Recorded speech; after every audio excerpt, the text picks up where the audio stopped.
ఒకే చోట జ్యోతిర్లింగం, శక్తిపీఠం కలిసి ఉన్న అరుదైన ఆలయం ఎక్కడ ఉందో తెలుసా?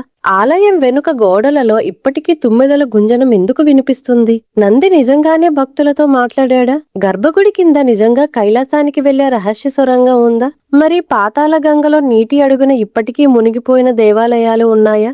ఈ రోజు మనం తెలుసుకోబోతున్నది అష్టాదశ మహాశక్తి పీఠాలలో 6వది అయిన శ్రీ భ్రమరాంబిక సమేత మల్లికార్జున స్వామి వారి దేవస్థానం గురించి. అంటే పవిత్రమైన శ్రీశైలం యొక్క పూర్తి చరిత్ర, పురాణాలు, రహస్యాలు, మిస్టరీలు మరియు భక్తులు అనుభవించిన దైవిక అనుభూతుల గురించి తెలుసుకుందాం.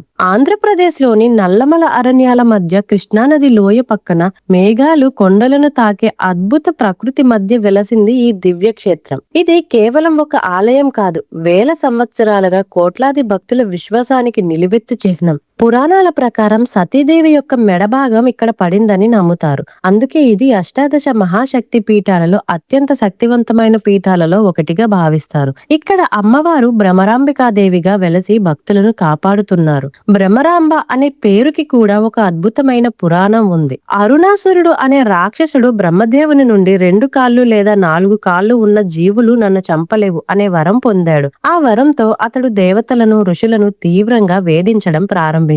అప్పుడు ఆదిపరాశక్తి లక్షలాది తుమ్మెదల రూపంలో అవతరించింది. ఆ 6 కాళ్ల తుమ్మెదలు అరుణాసురుడిపై దాడి చేసి అతడిని సంహరించాయి. అలా తుమ్మెదల స్వరూపంలో రాక్షస సంహారం చేసిన అమ్మవారే భ్రమరాంబికాదేవి. అందుకే ఈ ఆలయం వెనుక గోడల దగ్గర ఇప్పటికీ తుమ్మెదల గుంజనం వినిపిస్తుందని భక్తులు చెబుతారు. ఆశ్చర్యకరమైన విషయం ఏమిటంటే అక్కడ తుమ్మెదలు కనిపించకపోయినా ఆ శబ్దం వినిపిస్తుందని చాలా మంది అనుభవించారు. ఇక మల్లికార్జున స్వామి పేరు వెనుక కూడా ఒక గొప్ప కథ ఉంది. చంద్రావతి అనే రాజకుమారి ప్రతిరోజు ఒక ఆవు అడవిలోకి వెళ్లి ఒక రాతిపై పాలు కార్చడం గమనించింది. ఆమె అక్కడికి వెళ్లి చూస్తే ఒక దివ్యమైన జ్యోతిర్లింగం కనిపించింది. ఆమె మల్లెపూలతో ఆ లింగాన్ని పూజించేది. అప్పుడు శివుడు ప్రత్యక్షమై మల్లిక అంటే మల్లెపువ్వు, అర్జున అంటే ప్రకాశవంతమైన స్వరూపం, ఇలా మల్లికార్జున అనే నామంతో ఇక్కడ వెలిశాడని పురాణం చెబుతుంది. శ్రీశైలానికి మరో గొప్ప ప్రత్యేకత ఏమిటంటే ఇది ద్వాదశ జ్యోతిర్లింగాలలో ఒకటి మాత్రమే కాదు, శక్తిపీఠం కూడా. శివుడు, శక్తి ఇద్దరు ఒకే ప్రదేశంలో వెలసి ఉన్న అత్యంత అరుదైన క్షేత్రాలలో ఇది ఒకటి.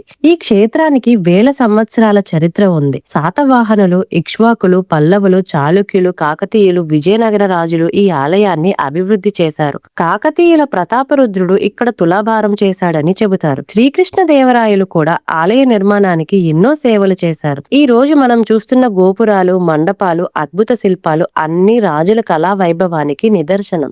ఆలయంలోని శిల్పాలు సాధారణ శిల్పాలు కావని చాలా మంది పరిశోధకులు అంటారు. కొన్ని స్తంభాలలో ఖగోళ శాస్త్ర రహస్యాలు, నక్షత్ర మండలాలు, సంకేతాలు, కాలగణనకు సంబంధించిన కోడ్లు దాగి ఉన్నాయని చెబుతారు. అంతేకాదు కొన్ని శిల్పాలు ఆధునిక యంత్రాలను పోలి ఉంటాయని కూడా కొందరు విశ్లేషించారు. అందుకే ఈ ఆలయాన్ని రహస్య జ్ఞాన భండాగారం అని కూడా పిలుస్తారు. ఇక్కడి మరో రహస్యం స్వయంభు జ్యోతిర్లింగం. ఈ లింగాన్ని ఎవరూ ప్రతిష్ఠించలేదని, అది స్వయంగా వెలసిందని భక్తుల విశ్వాసం. గర్భగుడిలోకి అడుగు పెట్టినప్పుడు చాలా మందికి ఒక తెలియని శక్తి, కంపనం, ప్రశాంతత అనిపిస్తుందని చెబుతారు. కొంతమంది ధ్యానం చేస్తే గుండె వేగం మారినట్టు, శరీరం తేలికగా అయినట్టు అనుభూతి చెందారని చెప్పారు. ఇంకా ఆశ్చర్యపరిచే విషయం అఖండ జ్యోతి. ఆలయంలో శతాబ్దాలుగా వెలుగుతున్న జ్యోతి ఎప్పుడూ ఆరిపోదని భక్తులు నమ్ముతారు. వర్షం, గాలి, తుఫాను వచ్చినా ఆ జ్వాల అలాగే వెలుగుతూనే ఉంటుందని చెబుతారు. దాన్ని శివుని నిత్య సాన్నిధ్యానికి సంకేతంగా భావిస్తారు. శ్రీశైలంలోని అత్యంత ప్రసిద్ధ రహస్యాలలో ఒకటి కైలాసానికి వెళ్లే భూగర్భ సొరంగం. పురాణాల ప్రకారం గర్భగుడి క్రింద ఒక రహస్య మార్గం ఉందని, ఆ మార్గం నేరుగా కైలాసానికి వెళ్తుందని నమ్మకం. పూర్వం మహాయోగులు, సిద్ధులు ధ్యానం ద్వారా ఆ మార్గం గుండా కైలాసం చేరేవారని కథలు ఉన్నాయి. కొంతమంది సాధకులు గర్భగుడిలో ధ్యానం చేస్తే కైలాస దర్శనం లాంటి అనుభూతి కలిగిందని చెబుతారు. ఇది నిజమా కాదా అనేది శాస్త్రానికి తెలియకపోయినా ఈ లెజెండ్ ఇప్పటికీ భక్తుల్లో గాఢ విశ్వాసాన్ని కలిగిస్తుంది. ఇక ఆలయంలోని నంది గురించి కూడా ఒక అద్భుతమైన కథ ఉంది. ఒకప్పుడు తీవ్రమైన కష్టాల్లో ఉన్న ఓ భక్తుడికి నంది ప్రత్యక్షంగా మాట్లాడి దారి చూపించాడని పురాణాలు చెబుతాయి. అందుకే ఇప్పటికీ భక్తులు నంది చెవిలో తమ కోరికలు చెబుతారు. నంది వాటిని శివుడికి చేరుస్తాడని విశ్వాసం. చాలా మంది తమ కోరికలు నెరవేరాయని చెబుతుంటారు. శ్రీశైలంలోని పాతాళగంగ కూడా ఎన్నో రహస్యాలతో నిండి ఉంది. కృష్ణానది లోతుల్లో పాత దేవాలయాలు, శివలింగాలు మునిగిపోయి ఉన్నాయని లెజెండ్లు ఉన్నాయి. కొంతమంది బోటింగ్ సమయంలో నీటి అడుగున విచిత్ర ఆకారాలు కనిపించాయని చెబుతారు.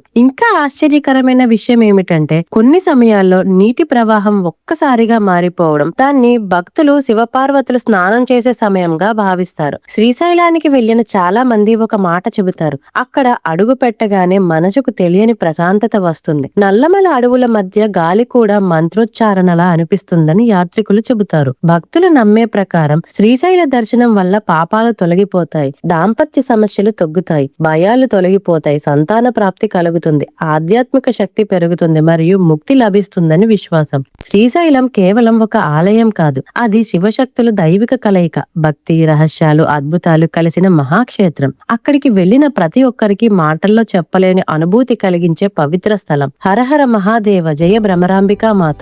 ఈ వీడియో మీకు నచ్చితే తప్పకుండా లైక్ చేయండి. మీరు శ్రీశైలం దర్శనం చేస్తుంటే మీ అనుభవాన్ని కామెంట్స్ లో పంచుకోండి. ఇలాంటి మరిన్ని దైవిక రహస్యాలు, పురాణ కథలు తెలుసుకోవడానికి మన ఛానల్ ను సబ్స్క్రైబ్ చేయండి.